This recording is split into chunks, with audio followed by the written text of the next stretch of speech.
Welcome to episode 7 of the Critical Coach podcast. If you want to support me, you can do so by getting some merch from the website, thecriticalcoach.com/shop. You'll find singlets for $30, t-shirts for $40, hoodies for $62, and FlexFit caps for $35. Before I introduce the episode, I wanted to begin by saying thank you. Whether this is your first episode or you're a repeat listener, thank you. I know this thing's still rough around the edges, so thanks for hanging in there while I figure it out. Right, in this episode I'm back talking to Joe Matthews and Al Buttimore, co-owners of Real Fit Strength and Conditioning. We talk about the gym's return from lockdown, the differences in coaching athletes versus general population, and touch on a range of topics related to programming, getting clients to buy in, our thought processes behind programming, and the pitfalls of cookie-cutter programs. Head over to realfit.com.au/shop, and that's realfit spelled REALFITT, and check out a range of true protein supplements and RealFit training programs for hip resilience, shoulder resilience, beginner swimming, speed and conditioning, and their ebook, Strength and Power Development for Athletes. One last thing before we begin. There's a point where I derail the conversation for about 15 minutes. I asked a poorly formed question and lost my train of thought without realizing it. It's pretty cringeworthy, but there was no clean way to edit it out, so I've left it in.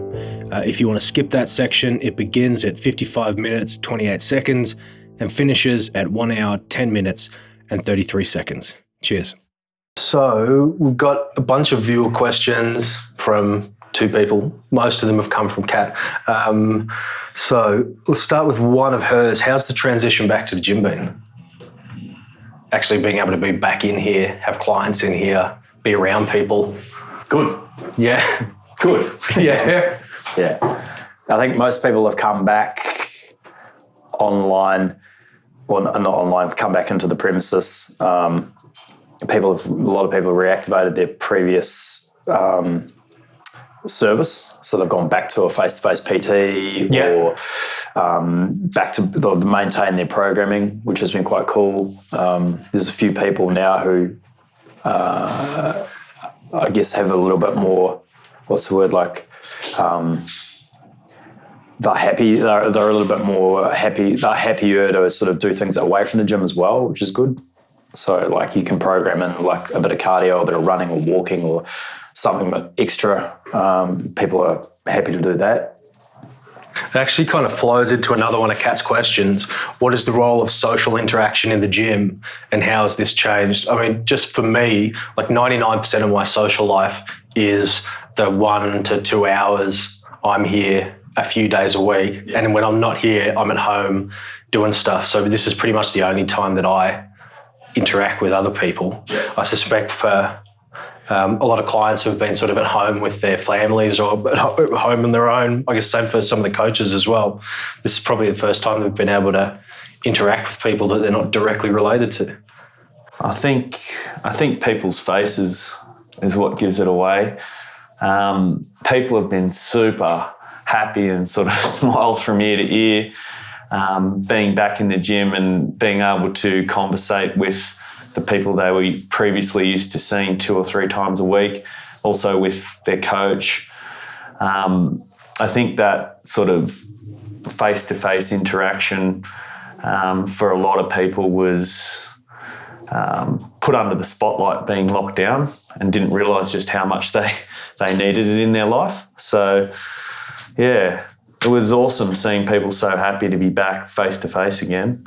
Yeah, it is nice just to be around people, be able to talk to people, sort of run out of things to talk about with family after like 3 months of being stuck around with them. Has it changed your programming? I mean, we talked about this a little bit in the, what would it be now? It would be the second last podcast. But now that we're back, have you brought anything back into the gym with you from the experience? Like what? Yeah. Well, like I was saying before, like a lot of the clients now are a bit more open-minded about, that are less attached to barbell work, I guess, and they're happy, some of their conditioning work or their fitness work now, they're happy to go for a walk. Like they see value in that now. It's not, or go for a light jog or walk up Mount Ainslie or do these different things. So that's been nice. That's been good. And then I think because people got so comfortable and they realised that they could get, certainly when it comes to conditioning, they could get a pretty good workout with body weight or with, a band and kettlebells. There's a lot you can do. So, yeah, throw some of those things in. Yeah.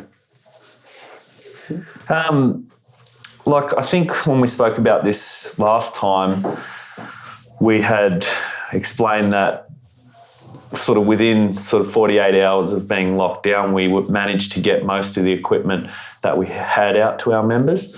That all seems to be, is that all back now? That's all back now. So for a few of them, particularly the people that I work with, we were able to maintain a pretty close to normal training regime through the lockdown. So there's not too much rebuilding?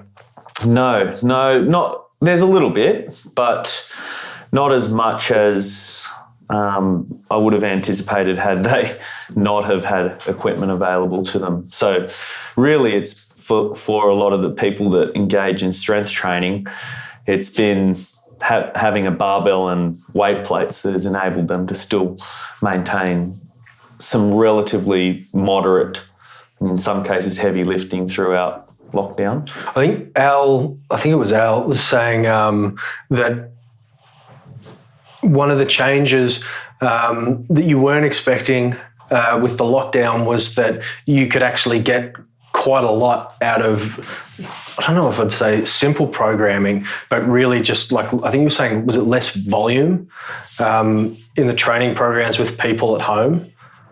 Yeah. And that you were sort of surprised that it actually was beneficial for some of them. Do you reckon you'll keep that going? I think for a lot of them it was beneficial to sort of, instead of, because a lot, like doing strength work and then straight away doing conditioning class. Yeah.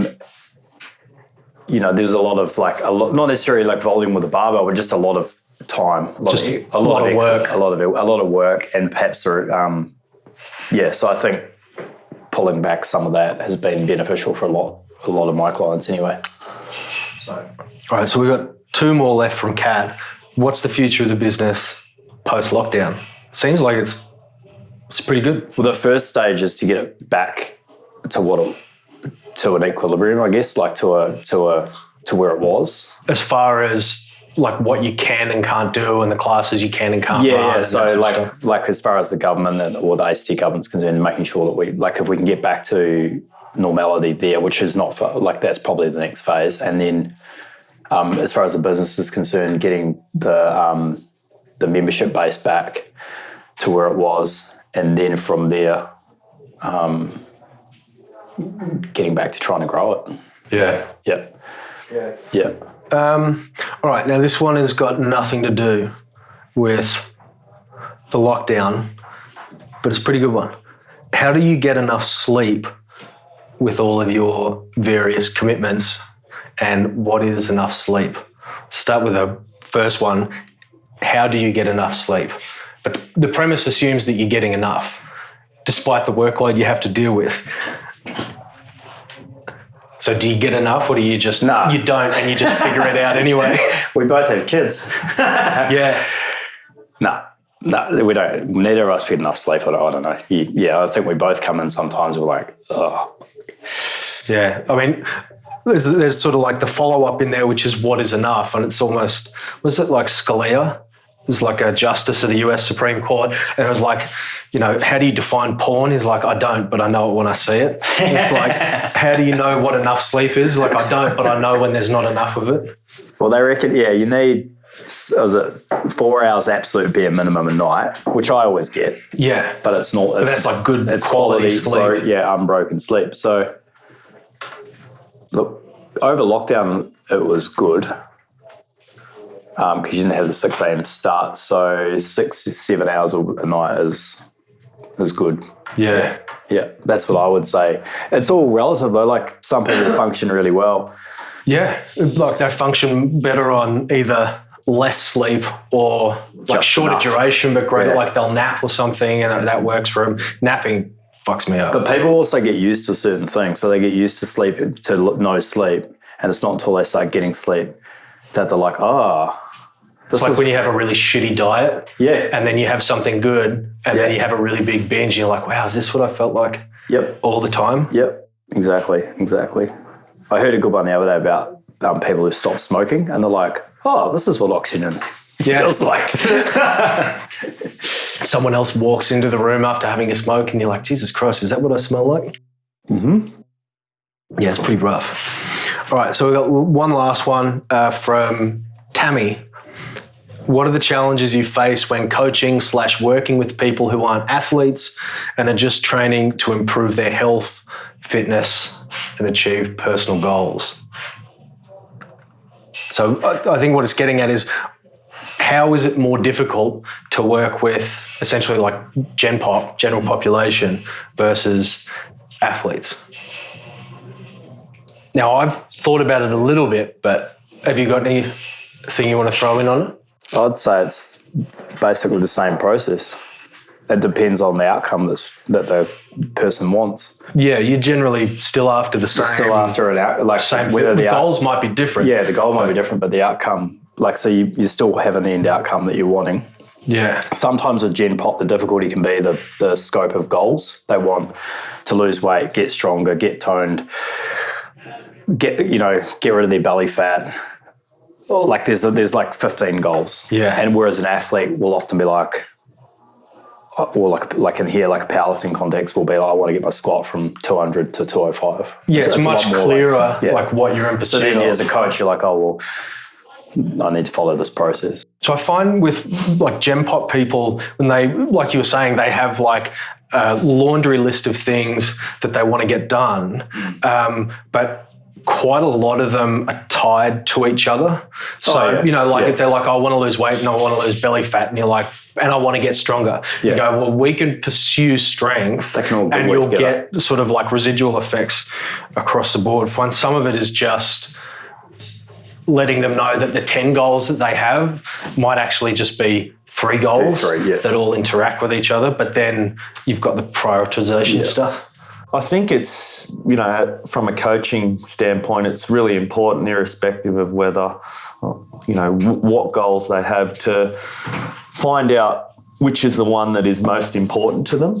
And like you said, in the process of achieving that, the sub-goals tend to get nailed in the process.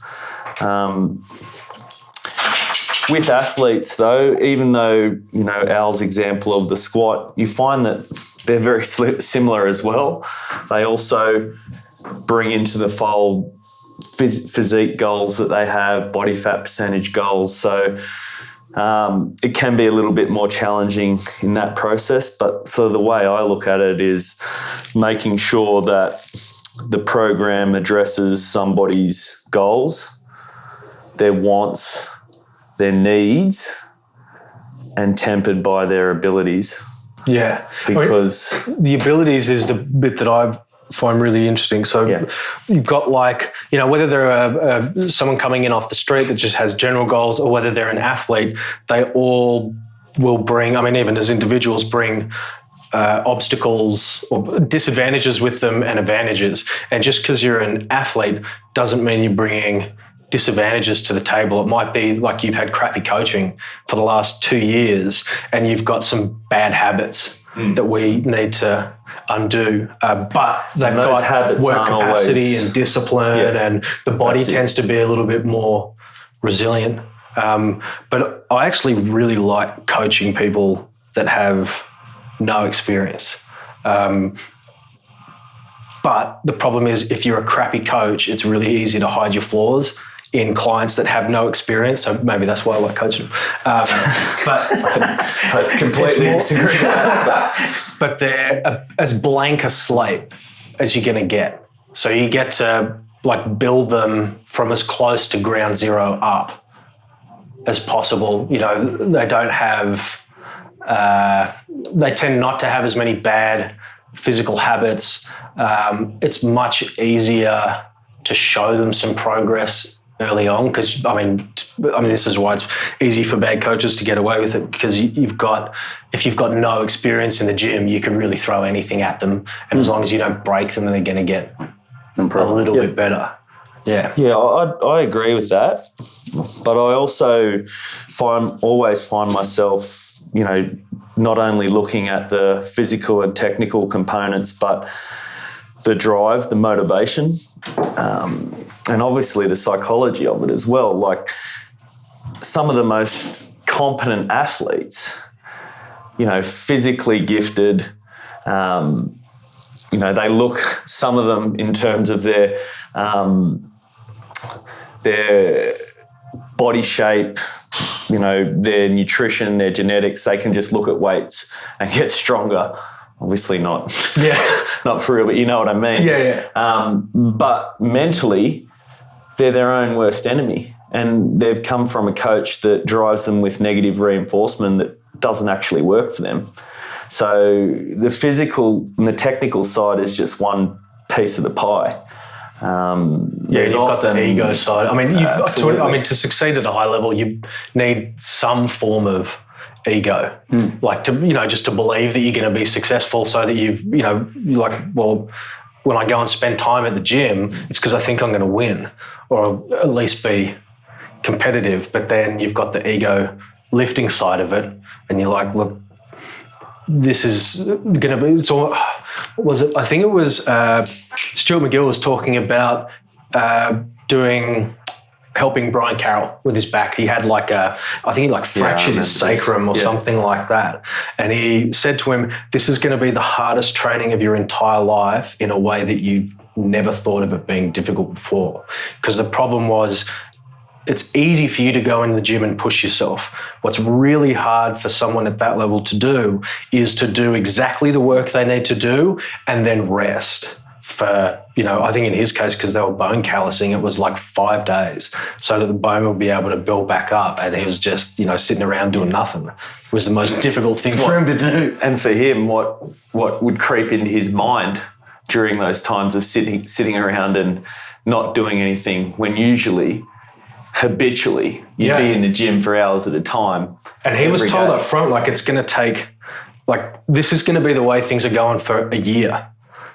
And it's like placing a bet on essentially your future, and you don't know whether it's been successful for 365 days. I think Brian cheated a little bit towards the end, but he still came out. But he saw there would be a net gain, and probably the most important part of this, and why wouldn't you? He trusted McGill.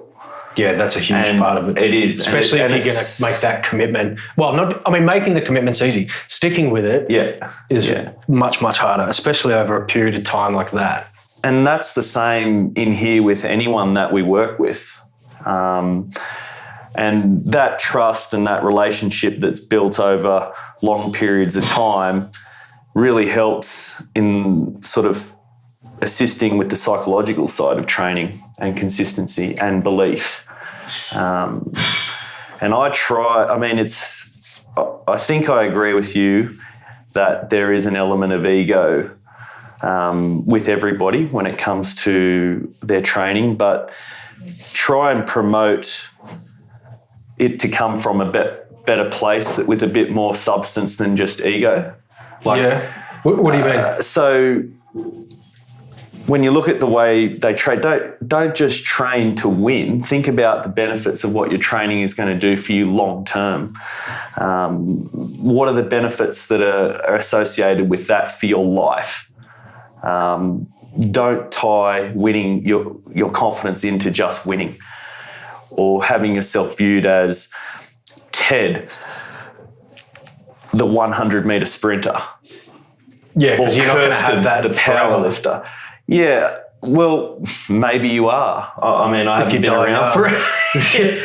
But the reality is that just from what I've seen over the years of doing this, is that the residual benefits of your training and the people you meet and what you can get out of creating and sticking to a healthy, positive routine, and how that impacts the people around you, and how they view you, is way more valuable than winning one event.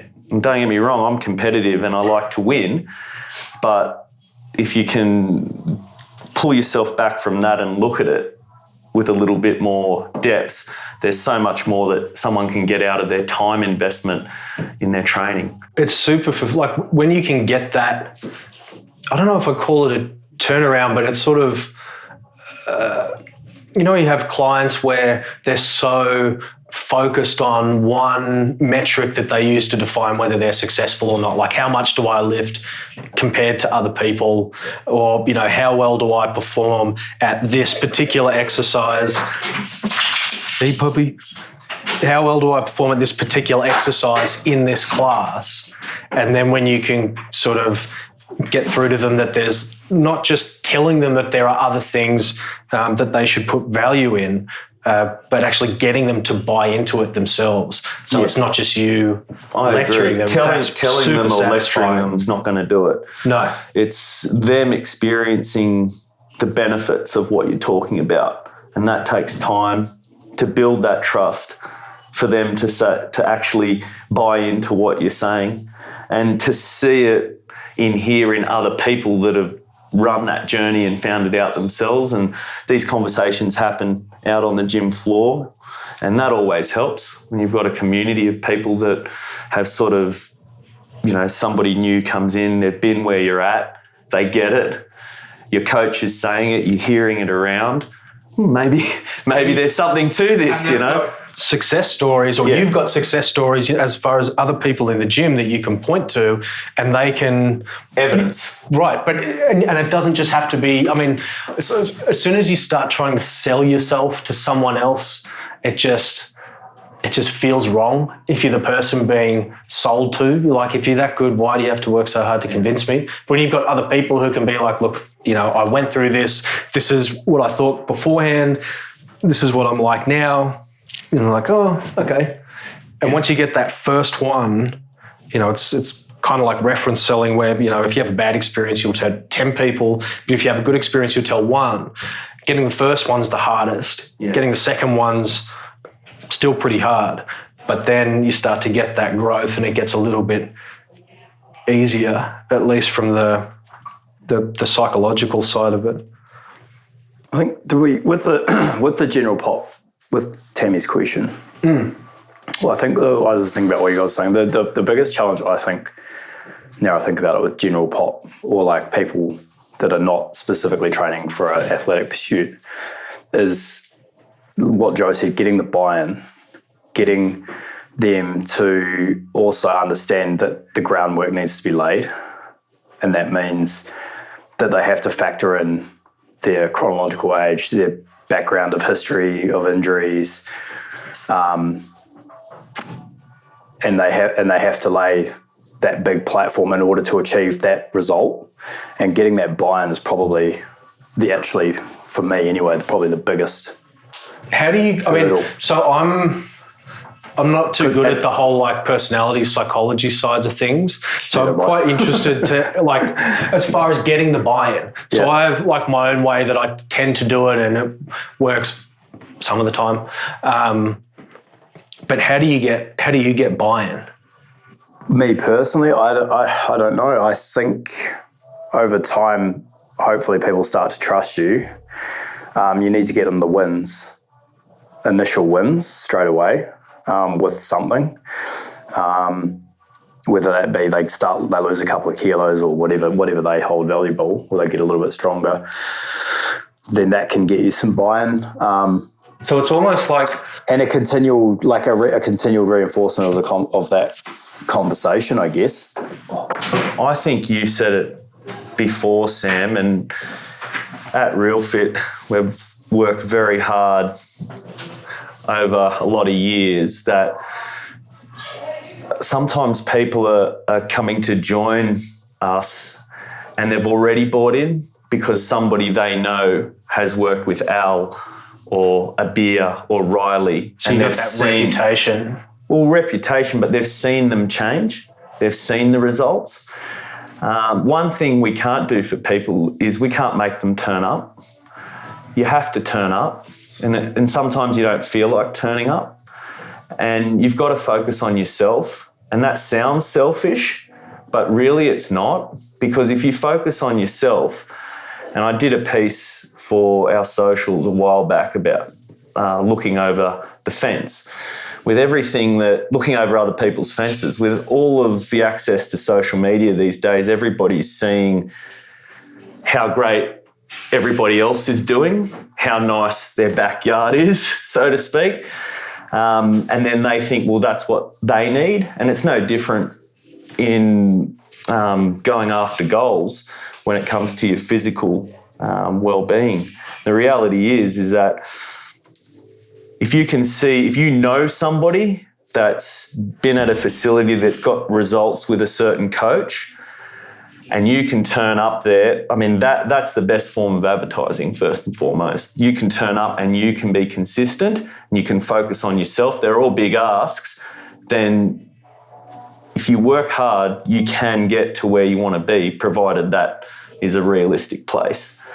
But if you're not willing to turn up and you're not willing to work hard, then you're not ready. But part of what you're saying is also that that idea, don't compare yourself to other people, compare yourself to who you were yesterday, which is you can't looking control over the fence. Anybody else, can you?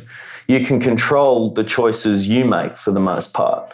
And as hard as that may sound, these things don't happen quickly. They take time. But comparing yourself to someone else isn't going to tell you what your next step should be. Either you might go, look, I like where that person is and I want to be there, but looking at where they are now isn't going to tell you how to get there with all of the variables that come down to an individual. I agree. And there's a difference between looking at somebody with envy versus looking at somebody with admiration, because the admiration side can motivate you in a very positive way, whereas envy appeals to your ego. Yeah. And there's so many different ways to the top of the mountain. I think we all agree with that. But if you want to have a really fulfilling journey, it's better that you focus on stuff that's going to make you a better person in the long run. And if we look at all the best teams,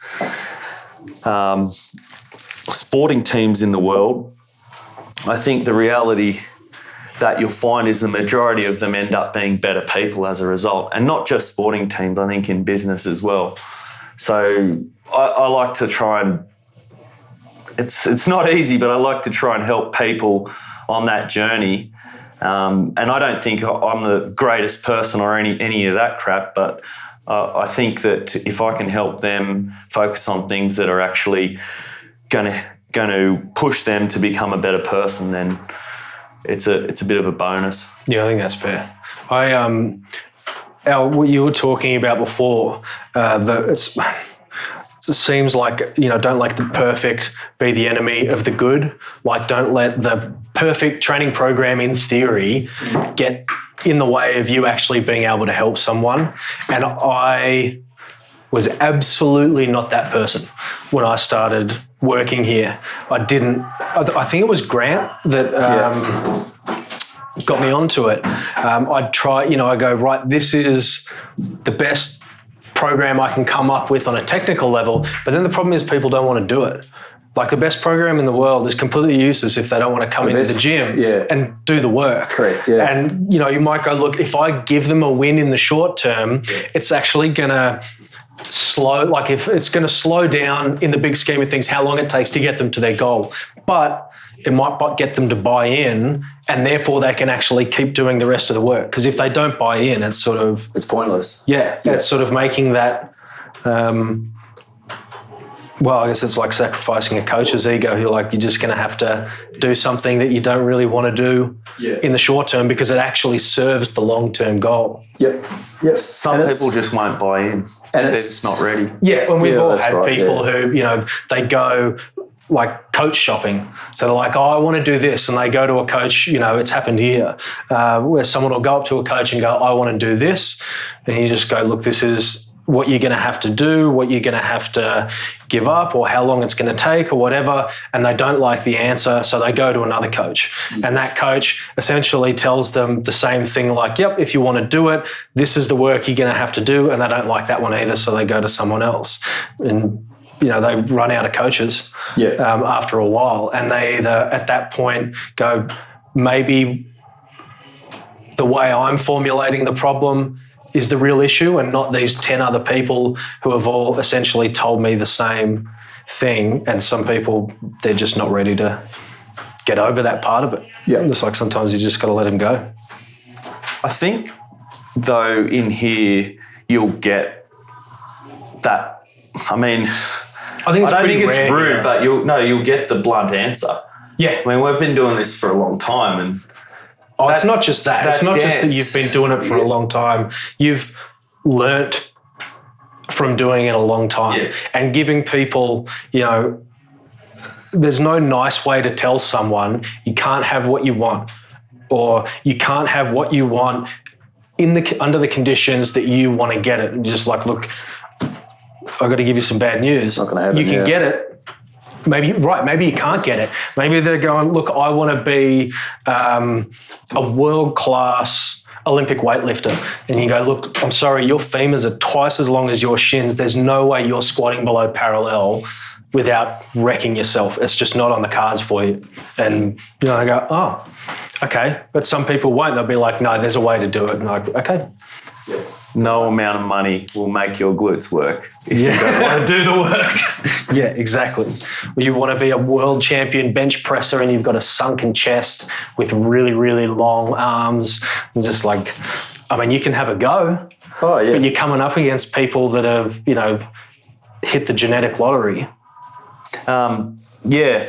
Well, that can be another part. This can be another part of the problem with Gen Pop, like in terms of that managing expectations. When you get someone that gets into their training journey and then decides that they want some sort of outcome, I find like very specific outcome related around something like that, where that it's not. I find that not going to happen. If you can be honest in those situations, at least in my experience, that it can actually help with buy-in. Like if you're the only person that hasn't said, sure, you can do this, but, they've been to 10 other coaches who have all said, sure, no problem, you can do this. And then, 6 months, 12 months into their training program, they're not getting anywhere near the goal that they thought they were. And then they go to someone else and, they tell you their story of how everyone else has failed them. And you're like, look, I got bad news for you. There's an obvious reason why everyone else has failed you. And they're like, oh, it was nice. Someone told me the truth. I think you've nailed buy-in there. It is really about sort of being upfront with somebody from the start. Them possibly coming because they've seen evidence that it works, the process works, and just letting them make the decision. It's up to them. Like, I would never want to have to convince somebody that they need to come and train here. It should be their decision. They can see what we do. If they don't like what we do and what our values are, then they're obviously not going to fit in here. Yeah. Do you know what I mean? Yeah, not everyone is meant to be, with this coach or this gym. You got to find a fit. The management of expectations is actually a good one. And it's hard for new coaches though, because they don't want to give someone bad news.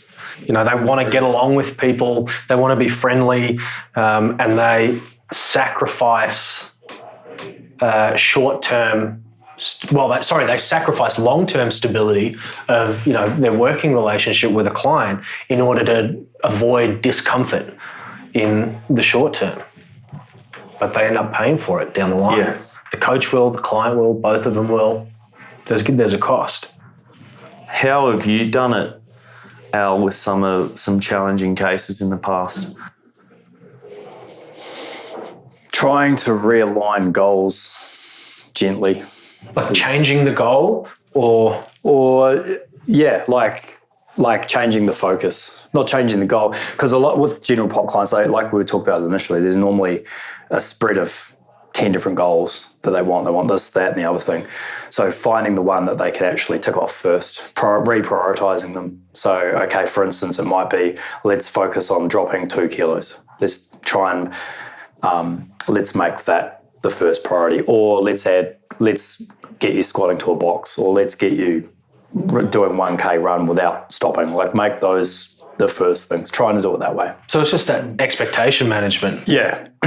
Yeah. And I tend to steer away from, to be honest, from directly saying you're not going to do this. Because I think in most cases, if they can tick off some of these boxes and get themselves into a better position, then that's a conversation that you could have. Yeah, I think that's true most of the time. But yeah, that's sort of how I try and approach it. Yeah, it's not something you should take lightly. You know, if someone's got a dream to do something or a goal to do something, and you don't want to rush in and go, no, can't not happen. Not going to happen. Yeah. Because it might. Right, but they need to. Might be wrong. There might be a number of things that are more pressing that need to be ticked off before they can entertain that idea. And if they can't tick off those things, then that's not a good omen for ticking off the big goal, if that makes sense. Yeah, I think you make a really good point.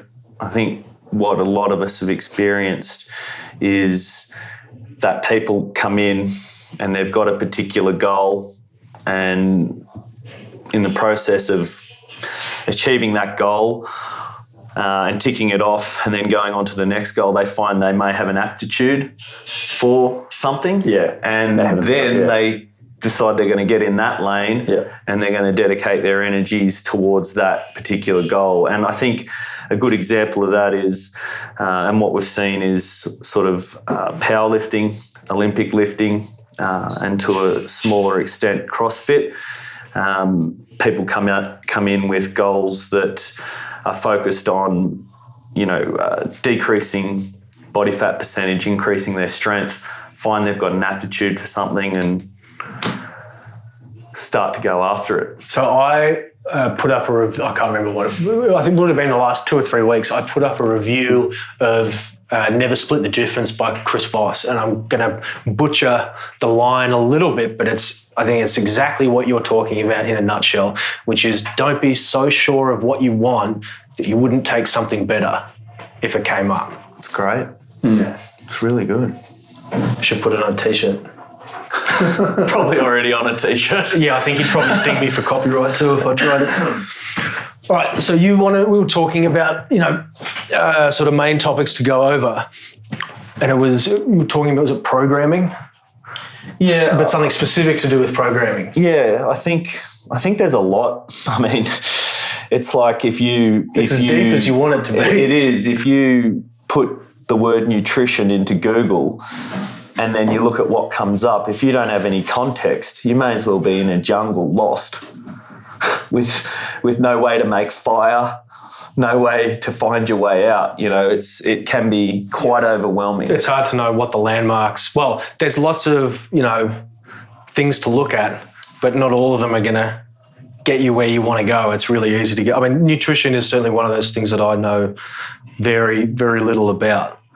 I honestly wouldn't know where to start. And to be honest, I probably wouldn't look online for information about it because it seems like, it's just a mess. I'd go to other people who know more about it than I do, like yourselves, or I'm trying to remember his name. Jason, yeah, but is he a nutritionist or a dietitian? Dietitian, yeah, and just like I learned the other day, nutritionist is not a thing. Isn't it? No, so you're a dietitian. So if you go to uni and you study dietetics, you're a dietitian, and you can prescribe meal plans. You can work with specialists, special pops. So, and a nutritionist is a loose term. It's kind of like coach. Yeah. Like you can call yourself a coach. Like I can call myself a nutritionist because I've got like a level 1, or I'm studying level 1 in nutrition, but I'm not a dietitian. It's like calling yourself a cook. Yeah. It's not the same as being a chef. It's not being a chef, yeah. Yeah, okay, that makes sense. It's a similar it's a very loose, broad term. But if you don't, or a nutritionist. But if you don't know the difference, you can get that's right, because it's marketable. You can tell I'm a nutritionist. It sounds official. I've got a thing in nutrition. It's like saying you're a doctor and then someone finds out you've got a PhD in homeopathy. Or you've done your first aid certificate. Yeah. Sam. I can't imagine there's too many people into homeopathy who are going to be listening to this. I am. Are you?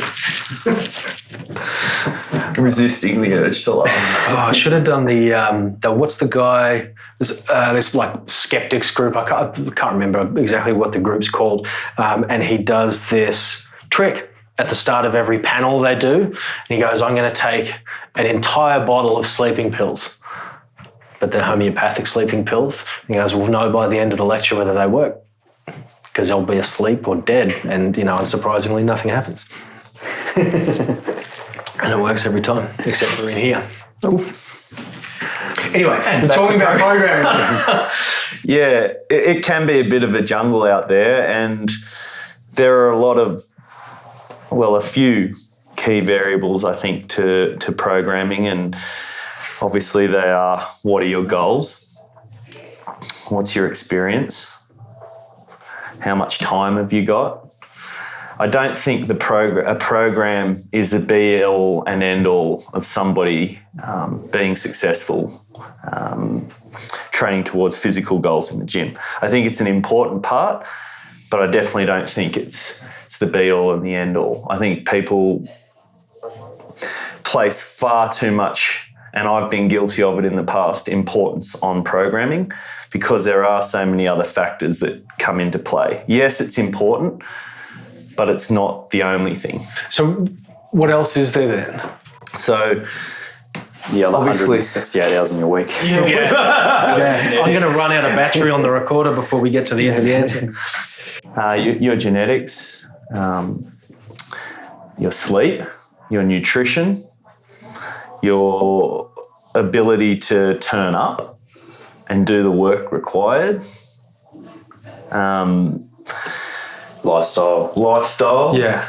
How many counterproductive habits you have.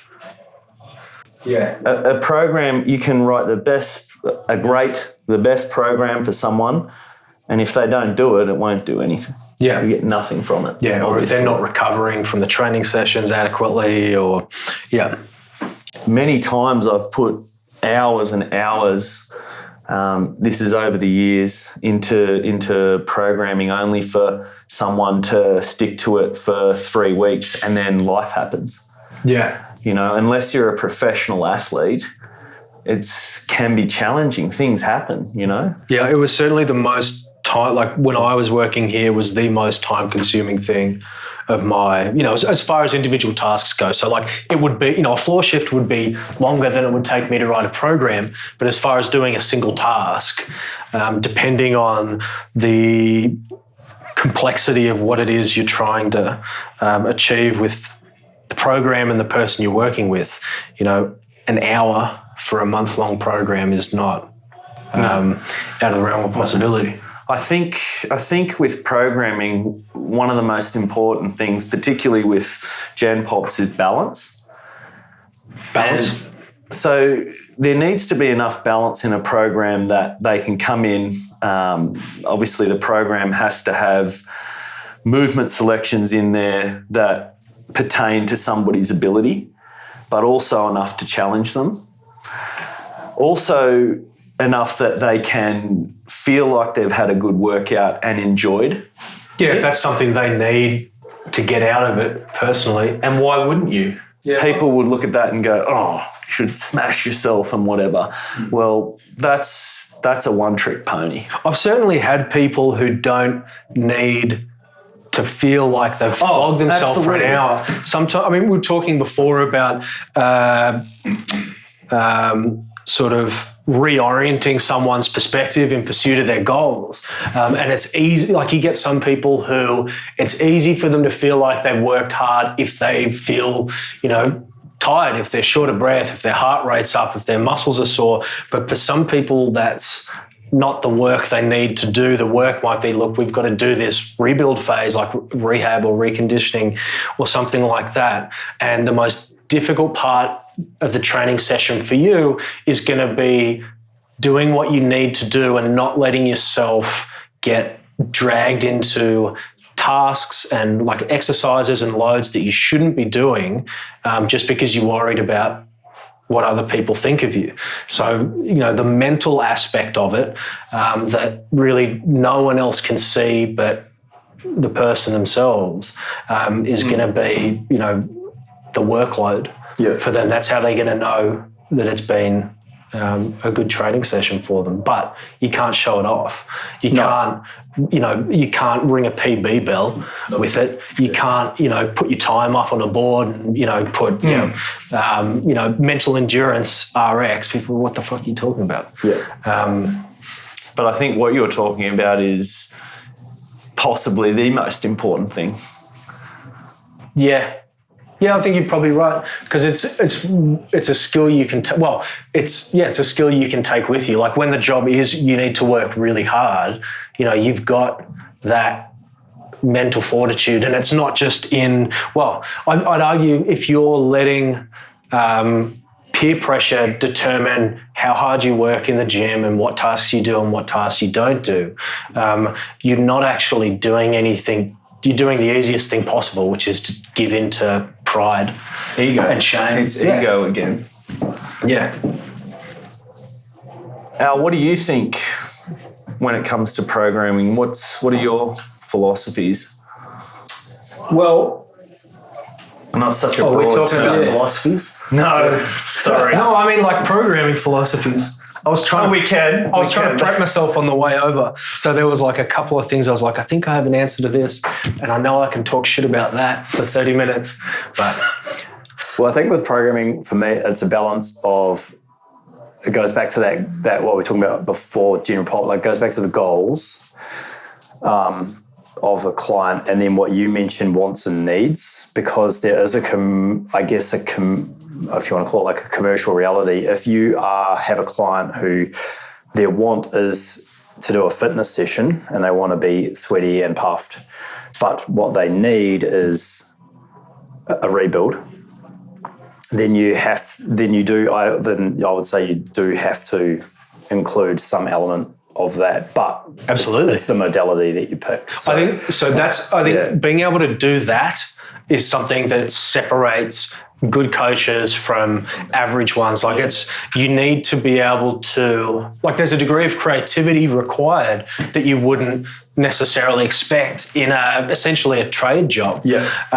Which is, all right, you need to get this physiological response, not just in order to get the training adaptation you want, but to get the client to sort of be okay with what they're doing. But you have to do it within all of these constraints at the same time. Yeah. So it's not just, you can't just pull a program off the internet and go, I'm going to do smaller, but I'm going to change some of the exercises. You're like, no. You have to build this from the ground up. So I think in that regard, sometimes the general pop clients are easier to deal with, because you can muddle things, or you can put things together in little circuits you can put someone on an airdyne. Well, depending on what's going on with them, you can whack them on the airdyne and do a couple of sprints, and you can get an outcome that satisfies them, but as well lets you progress them along without them kind of feeling like they're just doing a rehab session. Yeah, no, absolutely. Yeah.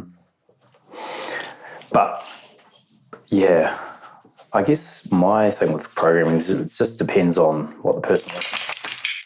So we have a dog in the room, which is why it's been pretty quiet for the most part. Which is why there's all these random noises. Yeah, it's not us. Yeah, but it depends on what that person's trying to achieve when it comes to programming for me. So I try to find. I think you're right. When I think about that stuff, I'm trying to look for the principles that will be true no matter who I'm working with. So at least that way, if I still need to know the details, but if I can work out the principles, then it's a case of just trying to,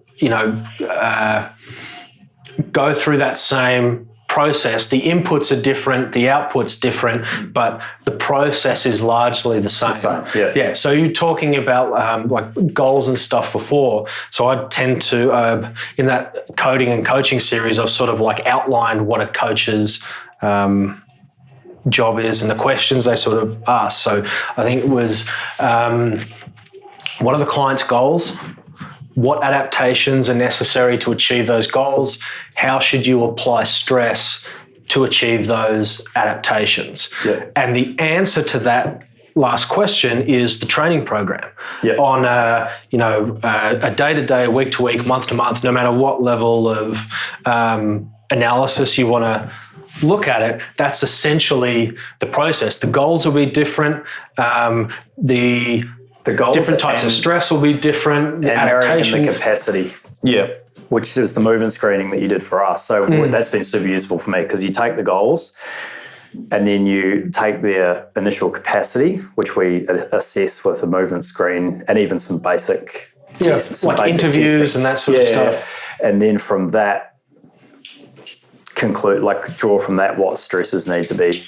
And you get like the gap between where they, say they where they are now, where they want to go, and then you try and plug the gap with a program that will tick things off. Yeah, I think of it as trying to remember what I called it in the article, like the pre-programming phase and the programming phase. So the pre-programming phase is all of the information you have to collect, whether, you have like an interview where you talk to the person, you have screening, like you were talking about, and out of that, the easiest question to answer is, what are their goals?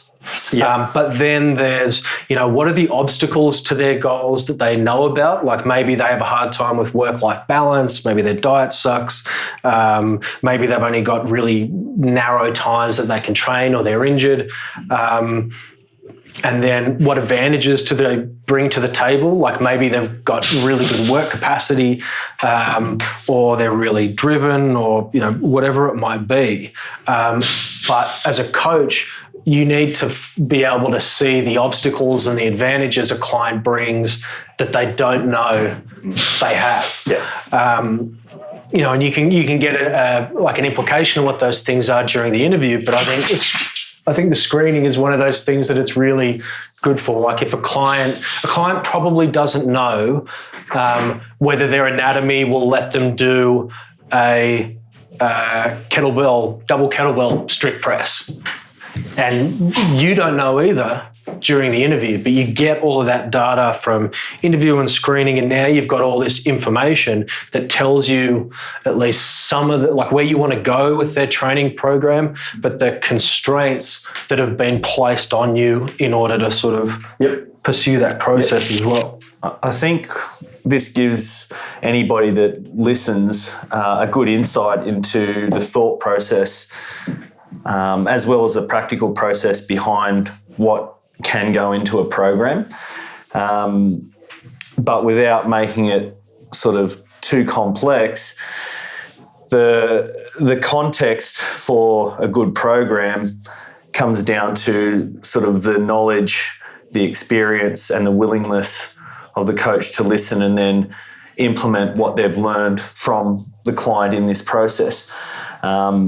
And it doesn't, the program, like the effort that goes into it, the program could be so simple in nature, but that's the beauty of it. It doesn't have to be super complex. If it's simple, it's easier to stick to. The movements that are in there are movements that are good for the person that's doing them. They're not sort of counterproductive for them.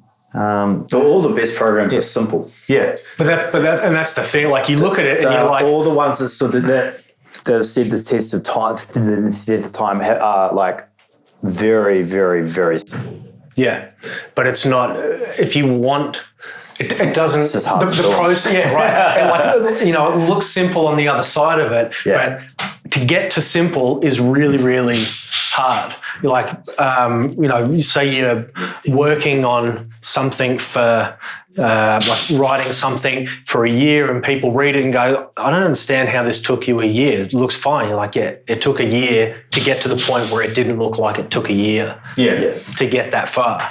This is not saying that someone can't do what we were talking about before in Google programming, find some cookie cutter program, do it, get results to a point, and then what do you do? Yeah. So this is where the coach Yeah, and if you're, essentially like virgin material, like you've really done no training before, it's easy for you to pick something up off the internet and go, oh, this person's really good, it helped me, and then you go sort of, it'll help everyone else. Like, we could have said, okay, there's 30 bricks, session 1, move them from A to B, session 2, move them from B back to A, and then they get stronger. Next week they get 35 bricks. It's just that case of like, is the training volume enough to get an adaptation, and is it varied? Well, it probably doesn't even need to be that varied. But then you get, the flip side of that is you get online fitness personalities, and they go, this is my program for this. This is going to take you to the next level.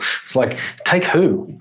You don't know who's, well, really, you do know who's reading this stuff. People who don't know any better to know that, taking someone to the next level assumes they've got a baseline. And if you're not accounting for the individual, you're probably not going to get very much bang for your buck out of that training program. Like, you can have like a generalized template, which is, it's a starting point.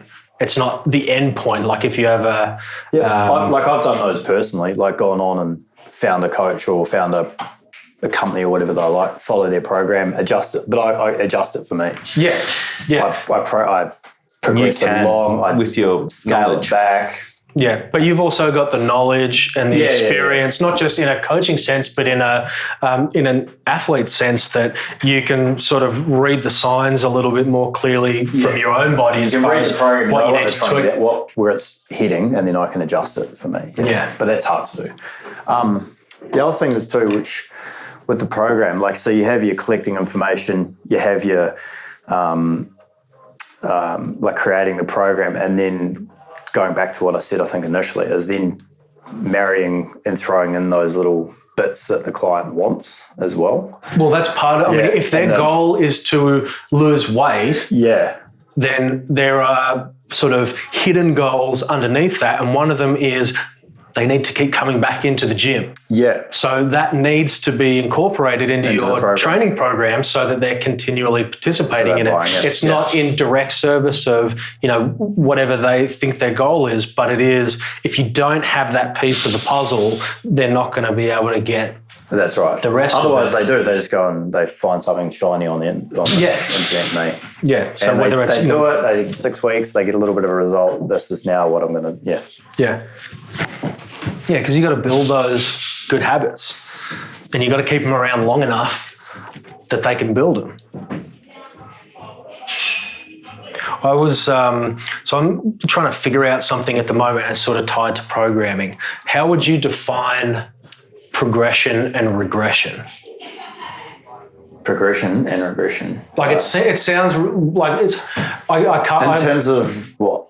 So if you're talking about a training program, you're like, what's a progression, what's a regression? So, or like in terms of exercise selection, or in terms of... So this is the thing, like, it sounds progression and regression, you're like, well, obviously progression is more, regression is less. And then you're like, well, it can't be that hard. And then you're like, wait, but progression or regression of what? So progression of exercise selection would be maybe complexity. And regression would be reducing complexity. Yeah. And then progression of, for the client might be increased load, increased density, increased time, whatever. And then regression would be decreasing that. Yeah. And then overall progression would be, am I improving? And regression is, am I not improving? Yeah, so it sort of depends on the lens within which you're looking at it. It depends on how you're looking at it. So if we stick with movement, for example, progression would be more complex, regression would be less complex. What's more complex? Well, it's relative to their ability. Right. Yeah. And their capabilities at the time. But no, actually, I think that's two different things. So their capacity to do something, is that mean that the progression is now subjective, or is movement complexity? No. I mean, I would have thought that movement complexity, is it objective or... To what, though, if we just look at them individually? Right. So this is the problem I'm up against. I'm taking a break from the butt wing thing, and I'm realised that I haven't touched the second part of the exercise hierarchy series since like at least October. last year, which is way longer than I thought it'd be. And the second one, sort of looking at exercise progression and regression and variation, I was like, cool, I just need to lay out a definition of what that is. And I started laying out a definition. I was like, this is actually a way more complex problem than it seems like on the face of it. And I'm sort of like, I think I've made some headway, but I don't know how far. So progression and regression would just be change in a value of some variable. So the variables, for example, load, reps, sets, rest, duration, speed, and value is just, is it a greater number or a lesser number?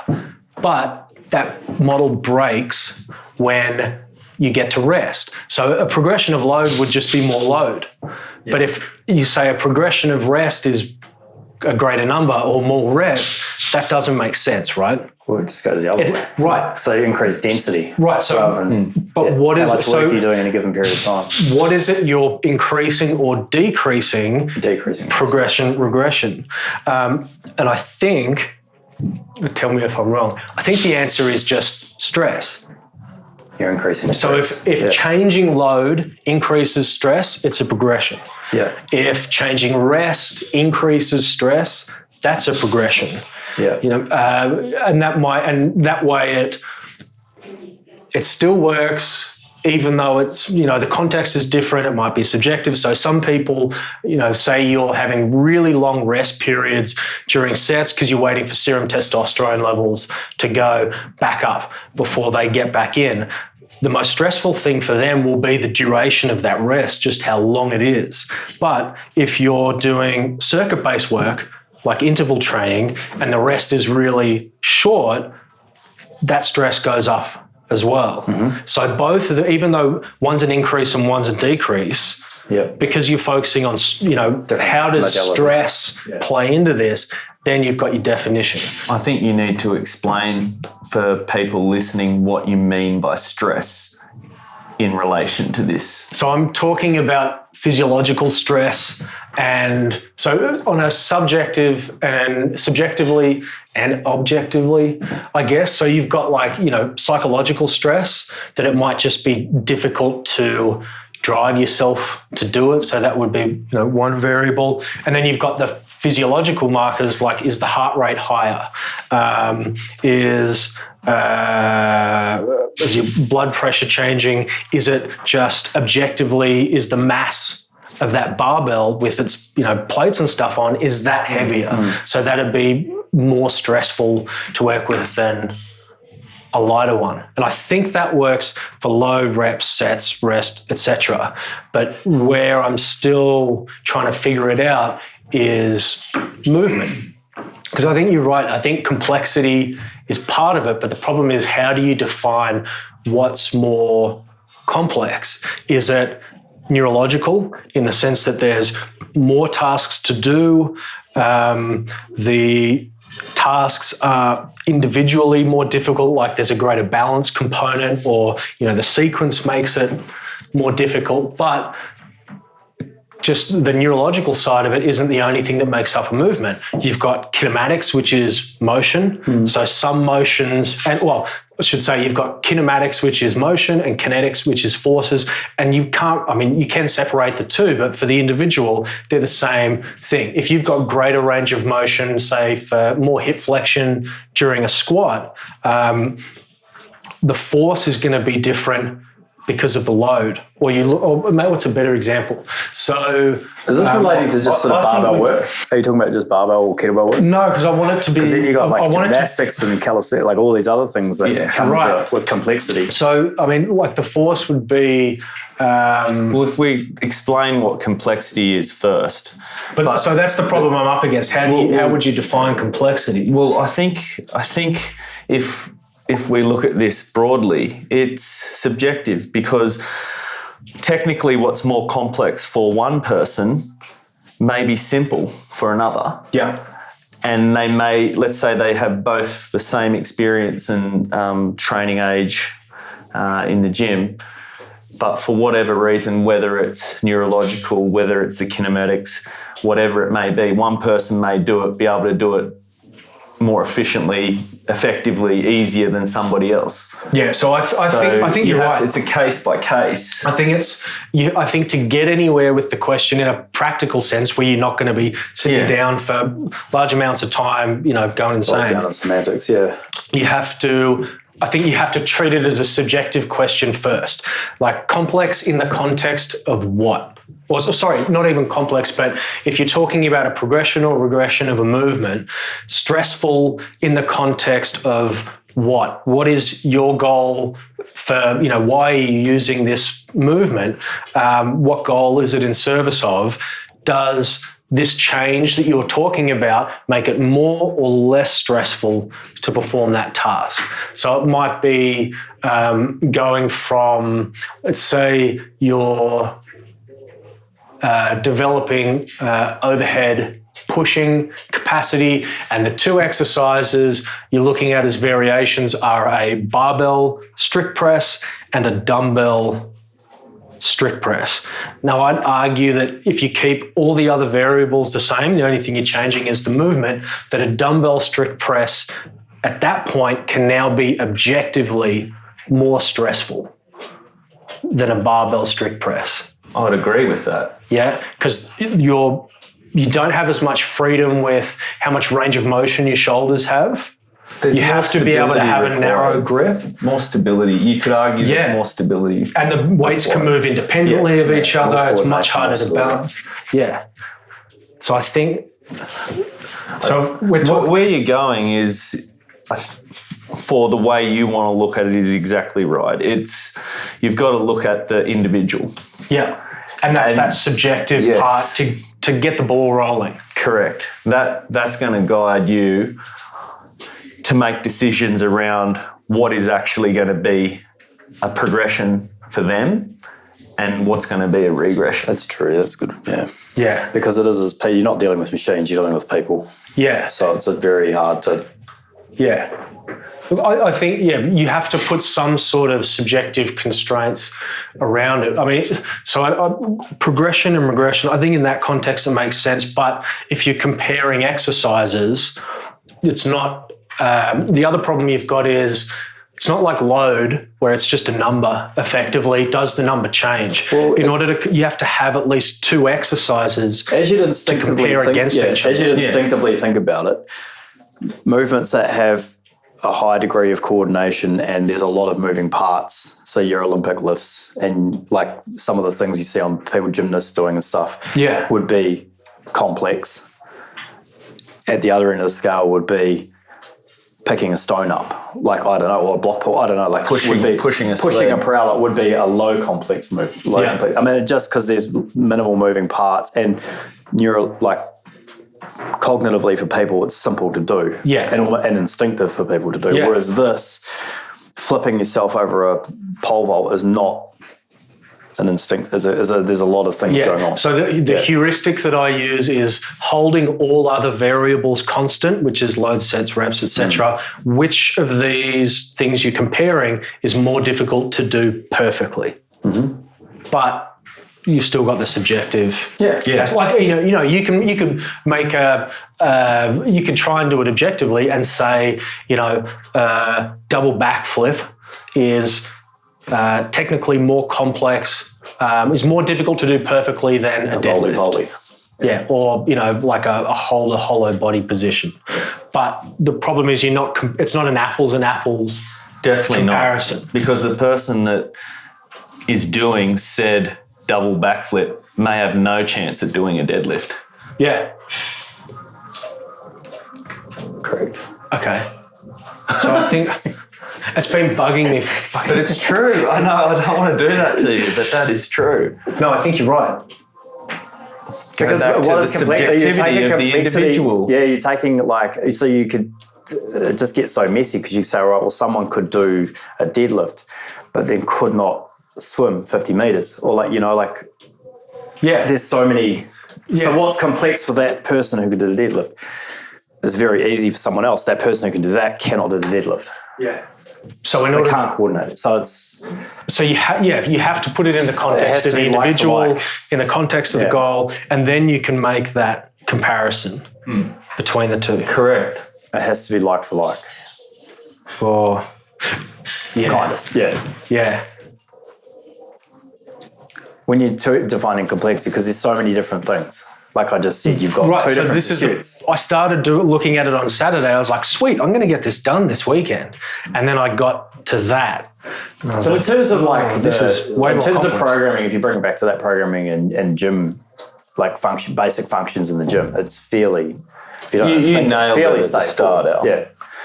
So I agree. That's the way that I look at it, but I apply it to each individual based on their ability as well as, so those 4 things: goals, wants, needs, abilities.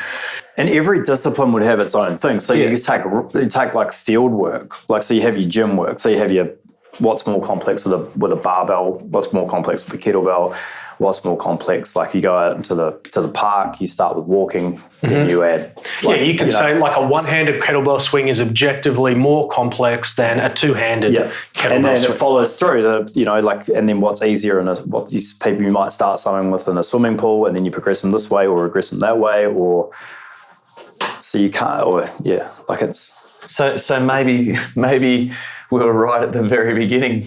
Putting programming into Google is just as bad as putting nutrition into Google. Yeah.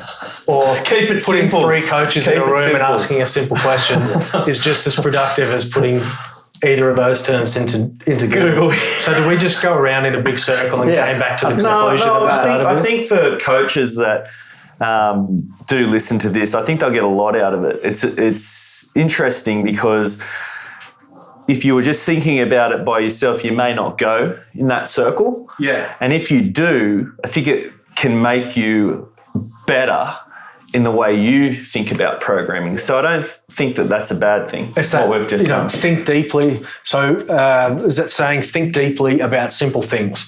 And in the last podcast, when I was talking to Dan, he said, ask 5 whys. You ask why 5 times, you'll be able to get to the bottom of a lot of things. And you do that with something like we just did, or ask what 5 times. What is progression and regression? Why is that a progression and regression? Why that? Well, then you're like, oh shit. You're trying to find the bottom of it so you know that, yes, this comes from something that's, a first principle or it's likely to be true. And then you're sort of like, oh, I need to spend some time on this and try and figure a way out of it, find someone else who can give you the answer, or maybe just go, at least have some humility about it and go, I don't understand this anywhere near as well as I thought I did.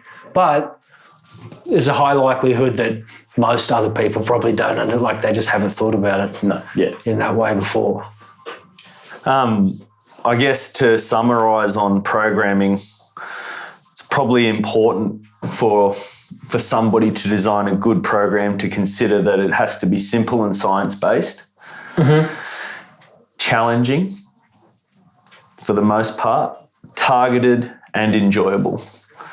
And I think that the person you're programming for will be more likely to be able to stick to it, to be able to turn up and do it and make it a lifestyle rather than just something they're doing for And that's now. much more like principle-based than prescriptive. Correct. Too. So it gives you, these are the areas you want to look in, in order to come up with your training program. But there's enough freedom there that you're not sort of pigeonholed into one approach versus another. Because, if you were to go too far down the line with just just focus on just making it challenging, that might work for a very select few, but will not work for everyone. Yeah, if you prioritise one, whether you realise it or not, you're deprioritising the other ones because you've only, you've got limited time for that person to work, for, work that you can get them to do. Do you know what I find harder is thought about then? I know I do this, I'm guilty of this, but taking my own biases out. Does anyone else have trouble with that? I don't. When I look at a problem, I'm like, well, this is how I'd fix it for me. I assume that I do, but the problem is, I'll look at the program, I'm like, this is completely inappropriate. I suspect I don't know what a lot of the biases are, so it's hard to catch for them. But talk to someone else about it. Or if you're really lucky, you've got a client that can give you some really insightful feedback, whether, they've got some knowledge in the area, or they've just got, great self-awareness. Or they just hate it. This is shit. Well, that's really, but that doesn't tell me what my bias is. No. Well, maybe I have a bias towards writing shit programs or something like that. I think, again, for any of the coaches out there writing programs, to make it simple and science-based, challenging, targeted, enjoyable for that individual, you have to go through the process that you and Al have discussed in detail. Yeah. In terms of getting to know the person you're programming for, going through the interview phase, gathering the information that you need in order to write a good program. Yeah. So if you just have an idea, a bias of what simple, challenging, targeted, enjoyable is, then you're going to find it very hard that's good. to write it. If you assume everybody enjoys what you enjoy. Yes. Well, that's what I mean. Like, that's what I do. I like doing this. And then it doesn't always, I've had to learn that over the years. And I still... Most people that you coach do enjoy what you enjoy anyway. So Not all of them. Not all of it. Not all of them, but a lot of them. I get some feedback. That's why they train with you. I suspect I definitely have biases for specific exercises. Well, they work. I mean, you get your biases because you've had a result. But there's like trends with it as well. Too. Like you'll come across some other exercise you haven't seen before, and it's sort of, it just, for the next month, it pops up in everyone's program. Yeah. And you forget that, there's 10 other ways that you can go about doing that thing, and you just get sort of... But that's normal. Like, you learn something new and then you apply it across the board. And as long as it's fit for purpose, then it's not really a huge issue. Yeah. That last 20 minutes or however long it was also means nothing to someone if they can't stick to a program. Yeah. If they it's the wrong time and place, or life happens or whatever. So programming, whilst very important, it's important for us and the community that you're in to work with somebody with whatever's going on in their lives to help them to be able to turn up. Because if you're not there, and something that you asked us earlier on at the start of this discussion was sort of, how have we found coming back out of lockdown? And it's been more challenging in a lot of ways, but also the fact that people now have good training at home habits. If they can't turn up to the gym for whatever reason, they can still train at home. So that's actually a really important thing in being consistent, because if you're not feeling like going to the gym or being around people for whatever reason, you can still do it at home. And that's talking about us sort of as a gym and as a community. I'm not sure what everybody else is experiencing out there, but I think that's been a definite advantage.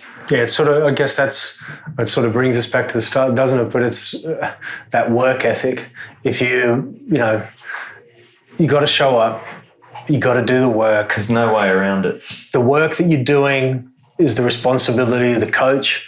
And if, you're writing an hour-long program for someone who's only got 40 minutes to train, you're not doing, they're coming, they're playing, they're doing what you get them to do, and you're not fulfilling your end of the deal. It's not just, it is prescriptive, but it's a relationship. You've got a responsibility to each other. They need to show up and do the work. They need to take it seriously, and the coach needs to write a program for the person they're working with, not the program that they want to write for themselves. Well summarised. That's probably as tidy a place to leave it as I think we're going to come up against. You got anything else you want to add? Anything you want to plug for the gym? You're open, sort of? Yeah, we're open. We are back in the game. I know we'll have classes coming back online soon. Mm-hmm. Online. I keep saying online. We'll have classes back in the gym soon. They're still online. That's probably about it for now.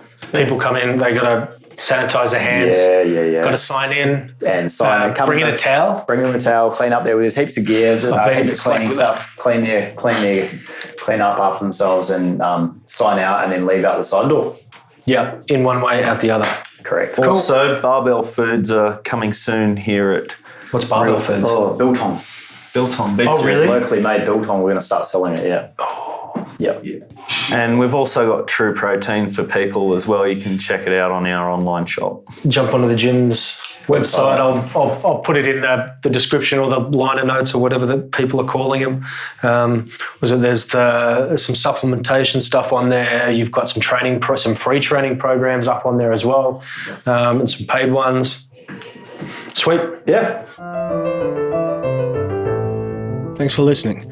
If you want to check out Joe and Al's gym, RealFit, head over to their website, realfit.com.au, spelled RealFit.